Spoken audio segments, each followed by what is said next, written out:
there's a bit of a discontinuity between the public discourse and what people are actually willing to try and how they think about the whole thing, right?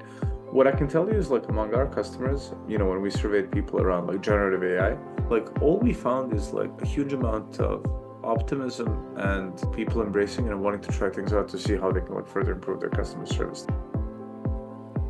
Welcome to the Agile Digital Transformation Podcast, where we explore different aspects of digital transformation and digital experience with your host, Tim Butera, Content and Community Manager at AgileDrop. Hello, everyone. Thanks for tuning in. Our guest today is Nikola Mrkšić, one of the masterminds behind Apple's digital assistant Siri, as well as the CEO and co-founder of PolyAI. In today's episode, we'll be discussing the importance of trust in the age of AI, and we'll be focusing on how companies and organizations that are pursuing AI can establish and build back trust.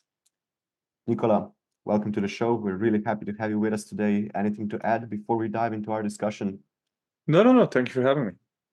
Awesome. So as we were just talking about before we started recording, I think that this is a great topic, both in the business perspective and cultural perspective, the global perspective.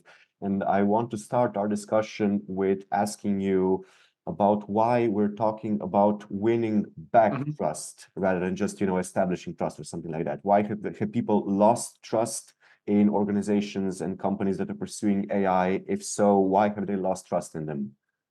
Yeah, I think that there's like many lenses to this, right? Like when we think about AI in general, like it means a lot of things to a lot of people in different product categories. And there are places where we've had AI powered solutions for a long time that have just like not worked well. And then we have places where it's new and people just don't know what to expect. And then there's the whole overlay of data security and what you're really getting when you like use someone's data and how they feel about interacting with something automated, right? And then there's like a whole anthropological argument around like interacting with AI. Like, do people know it's AI? How do they feel about the whole thing? So, in terms of winning back trust, I think, insofar as what we do, which is build voice assistants for enterprise, for customer service, right? I think there, especially in America, where people have deployed voice IVR at much greater extent than in Europe, that's where we, have people that have been frustrated with this for a long time, right? Like you pick up the phone, it's something automated, and it's like, what's this call about? And you say something, you're not understood, you get frustrated, and then you try to get through, you try to either circumvent the automated thing and get to a human, or you try to do something with AI, but it doesn't work. Your frustration builds. You feel like you're a second-tier citizen for having to go through that interaction. And at the end of it, you get a whole nation very frustrated with voice automation and very unwilling to give it a second chance. Mm-hmm. That makes sense. Yeah. So maybe if we focus first on those companies and organizations that are developing AI solutions, how can they ensure that trust is a priority during this process of innovation? Yeah, I mean, look, I think it's like the greater like philosophical aspect of how you even go about these things, where a key aspect of trust for a voice assistant is like, do you know it's a voice assistant? And that's Mhm. like slippery, right? Because if you kick too much of a fuss around the fact that it's automated, like then you know something's wrong. You're going into a call and you're like, oh my God, like I've just heard so much about it that I can just tell that this is going to be a really, really, really bad experience, right? In which case, you probably don't want to do that because like you're not going to get a good performance out of it. You might as well not provide an automated experience. So I think that's like a big piece of it, right? Like what we try to do is get to the point where we have systems that will escalate if they don't work, right? They can detect frustration or they can tell that simply they're not making progress through a conversation. And if that's the case, well, then they'll just hand off. And then, if as a user, as an end user, you've interacted with it and it didn't really work, like if you didn't spend 40 seconds trying to get through, like you're not going to hate that experience that much. You might just give it a go next time, right? Whereas if you spend like 30 seconds screaming agent until you're like handed off, then you've lost additional trust and you made it much more unlikely that in the future people give you a serious shot. So it's like one aspect is transparency, obviously, and kind of just developing all of this responsibly, but also like the experience itself, the functionality, the value that it brings. Yep. Yeah, absolutely. Okay, so now if you take a look at the other aspects, so now you're focusing more on AI innovation, but what about companies that want to, adopt existing AI tools, implement AI, incorporate AI into their existing processes, into their existing customer experiences and stuff like that? How can they Mhm. establish trust with their customers? What are you thinking of? What kind of tools? Well, tools like, I don't know, ChatGPT, generative AI, the buzzwords, Mhm. or just, any kind of, just one example, if we take a look at maybe, but we'll return to that later. But if we just allude to like the bigger picture of using any kind of algorithm or any kind of thing like that, that in the past 5 years or so, like ever since the public came more aware of that, there's been kind of not a loss of trust, but trust has become more important because there's been a greater awareness and more discussions regarding all this. So just like seemingly benign So, AI implementations. yeah, I mean, look, I think there's a bit of a discontinuity between the public discourse and what people are actually willing to try and how they think about the whole thing, right? What I can tell you is like among our customers, when we surveyed people around like generative AI, like all we found is like a huge amount of optimism and people embracing and wanting to try things out to see how they can like further improve their customer service. Now, granted, these are people that have already rolled out like very sophisticated AI solutions with us and are just like saying, hey, like give us more. So Mhm. sample bias there is definitely a thing, right? But even in conversations with a wide selection of prospects, and we have pretty good stats around this, people are keen, right? So I would say that trust as a whole is not the first thing they ask about, right? Because for a lot of these companies, they've already like built processes around like, are we trustworthy? Are we like doing things the right way? Are we handling your data with care? Are we recording calls if we have to? Are we keeping them in the right place? So that like when it gets to the point of like using AI, like I wouldn't say that people need to win back trust in like ChatGPT, right? Like it's a new category, right? So the enthusiasm is unbelievable by like everyone, buyers, by vendors, by I think like the world at large. And I think like it's ours to lose by doing things badly. We've seen some examples. So recently, I don't know if you saw the DPD announcement where basically they reached a point where the system started writing like haiku about like how it's a bad company and stuff. And that's just because like the whole thing wasn't configured right. So I think, we'll see more examples of that. It's a very sharp tool. It's not hard to hurt yourself with LLMs if you don't do it carefully. But I think if people put in effort and test the experience the way they would test any other UI that they're releasing for their customers, like I think they actually have a chance to surprise and positively, delight their customers rather than lose trust, right? As long as they're transparent about what they're putting in front of them. Because, if you're interacting with a brand and you need a complex answer to a question and it's 2 a.m., you're probably not expecting them to have a contact center. So if you are able to use an LLM almost as a search engine and it works well and gives you a precise answer, and then you go and you validate it, as long as they're clear about that, I think like, we're just increasing the number of interfaces that they have to their customers. That can't be a bad thing, right? Yeah, it depends on the situation, I'd say, I guess. What do you think when you imagine like the bad scenarios? When I'm imagining the bad scenarios, like Yeah. of there not being enough trust, or like a bad scenario of a Well, company. like what are the risk factors of trust that you kind of like have in mind that maybe I can like double click on how they relate to our industry? Well, one thing that really comes to mind if we look at like the bigger picture of AI and generative AI and all that is stuff like AI generated content and how trustworthy that can be. We highlighted multiple times during the conversation that transparency is Yeah. definitely a priority, right? But for somebody who wants to, I don't know, gain traction or spread a certain idea or a certain thought through AI generated content, I'd say that trust would not be a priority in that case, because it would actually be detrimental to them to tell people beforehand that, hey, what you're reading is actually, Yeah. or the video that you're going to watch is actually AI generated deep fake or something like that. So what does trust look like in a world where basically any kind of digitally enabled experience is able to be produced by AI, is able to be generated by AI, and Yeah. you don't really know, maybe someone who's not as experienced, who's not as adept at doing all that, Yeah. at distinguishing between those. How does that look like for someone like that?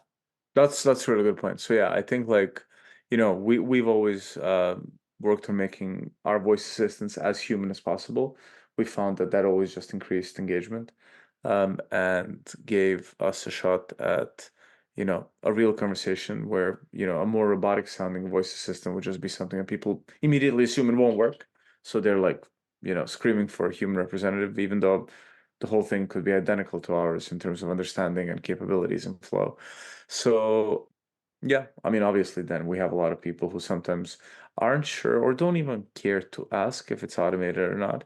But then, yeah, the potential for abuse is huge, especially, if you think about like, I mean, yeah, AI generated content online, propaganda, bots, etc., right? If it's outbound calls, I think you already see this happening at large. It didn't need, actually, I've always found it almost perversely impressive how good some of these things that do scam calling are, right? Because they would record a human and a dynamic, they don't even have dynamic behavior, right? Where they're basically just like, hey, is this Nikola? Cool. Oh, okay, I can hear you. Okay. Hey, whatever. Like, we're calling because we got a report you were in an accident. Like, and then like they record just the flow where, people like their blood pressure goes up, they start talking, and then it's like, okay, let's clear it up, right? Like, so what's your date of birth? And like people just start saying things, and on the other side, there's someone who probably reviews all calls that lasted for more than like 10 seconds and looks at whether they've been able to like scam someone out of a credit card. So I think around 95% of what we do is inbound. And if it's inbound and you call a number that is verified, like say it's, 1-800, company name for a customer service line, well, then, like if you've built a good thing there, that's not really, you shouldn't lose trust there, right? Because you presumably built something, you've been clear about what it is, you give them a notice of, this call may be recorded for training purposes, and it will be in the first instance answered by our AI powered voice assistant, right? Like, that's not a big deal. That's just like a technological decision.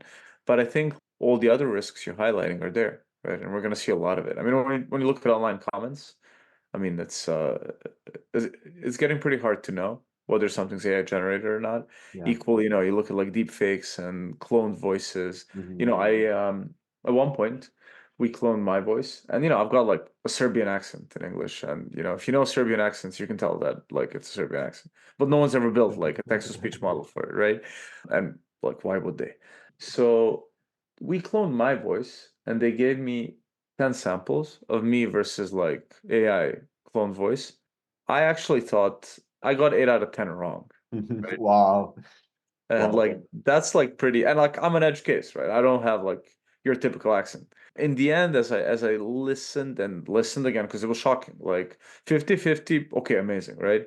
But like 80-20 is almost like, yo, what's going on? Right. Yeah, that's And then I realized that actually what the base model, which was like an American English speaker, it sounded better than I sound in English. That's why I thought it was real. But then interesting. as I listened more carefully, like, the Slavic, like, whatever, this instead of this and stuff were a bit harder. And I could be like, no, that's me. Right. But like it's almost like an accent coach. And like it took me a long time till I was like, okay, that has to be me because that, like, Mhm. with how fast it's going, it won't be long before even that becomes like unnoticeable to the human ear. So yeah, trusting any content is about to get really hard.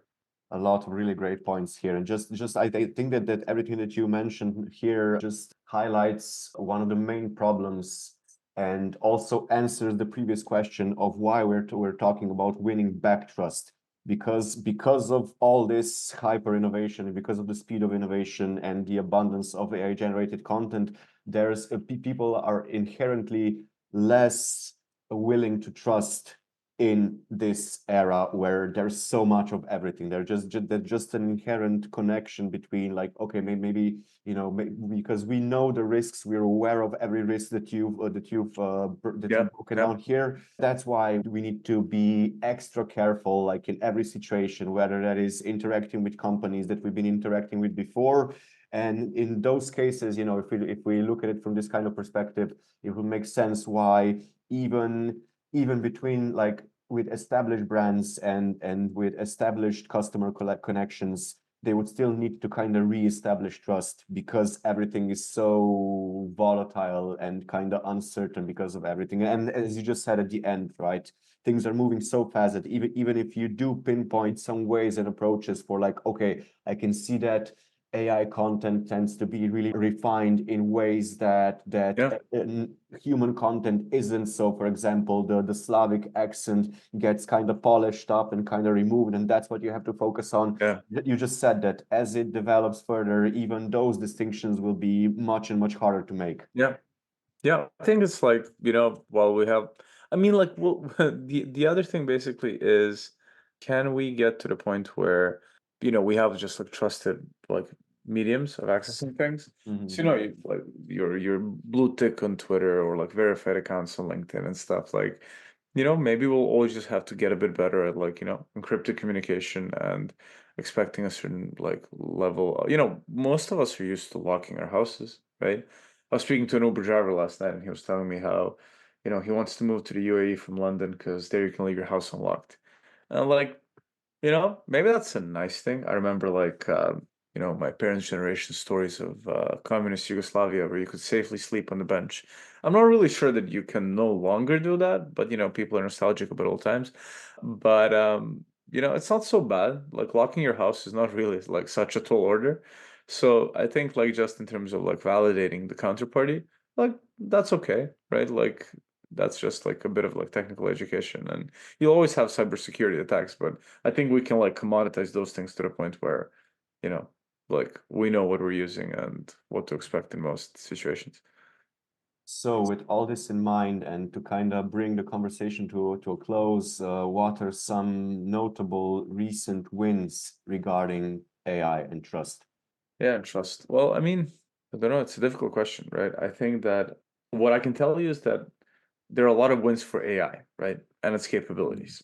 And I think that in terms of the general, disbelief around AI being useful or good, I think that like those assumptions are being like shattered left and right, where people now see that like how fast the whole thing is advancing and how much it can do to improve our quality of life, quality of services we receive, everything. I think that like trust in its capabilities is growing really, really rapidly.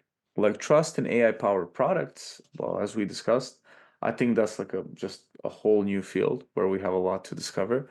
And I think they're, I don't know what the recent wins are. I think you have to look at it kind of like at product by product. I think that again, like it's people's willingness to use these things that gives you like a general vote in like, do people think it's a good thing or not? So like all the tools that people are using to generate text, collateral, images, right? It's being used for a lot of creative work. I think that like it's like that's a vote of confidence, right? I think in terms of trust and general like overall attitude towards these things, I mean, people are taking very different approaches, right? You have like the EU, which is, as always, rushing ahead to regulate just so they can say they regulated first. I think that's like one way of like trying to set up standards. I think like at the end of the day, as much as we all moaned about GDPR and it, meant that we had to click accept cookies on every website, which definitely like reduced the user experience. I think very few would say that like that hasn't probably made like the consumer safer. I don't think we have these standards for AI yet. I'm not sure that the things that those guys are proposing are the right ones, but I think that like it led to at least like other jurisdictions stating their approach, right? Like with America and the UK being a lot less heavy-handed. So we'll see how the whole thing develops, right? I don't think we've seen catastrophic mishaps from like AI being used in malicious ways just yet. So, fingers crossed there isn't really anything that really profoundly changes our way of life just yet. Well, I think that we're definitely in that period where all of this is still being fleshed out and developed. So I'm guessing that these are the years where we'll see a lot more wins with regards to these two subjects. Yeah. Well, Nikola, thank you so much for joining us today for this awesome discussion. Just before we jump off the call, if people listening right now would like to connect with you or learn more about you, where would you send them to? Our website, or Nikola@poly.ai, Nikola with a K. So yeah, we're looking forward to hearing from everyone. Okay, awesome. Thanks again. This has been great. Thank you for having me. And well, to our listeners, that's all for this episode. Have a great day, everyone, and stay safe. Thanks for tuning in. If you'd like to check out our other episodes, you can find all of them at agiledrop.com/podcast, as well as on all the most popular podcasting platforms. Make sure to subscribe so you don't miss any new episodes, and don't forget to share the podcast with your friends and colleagues.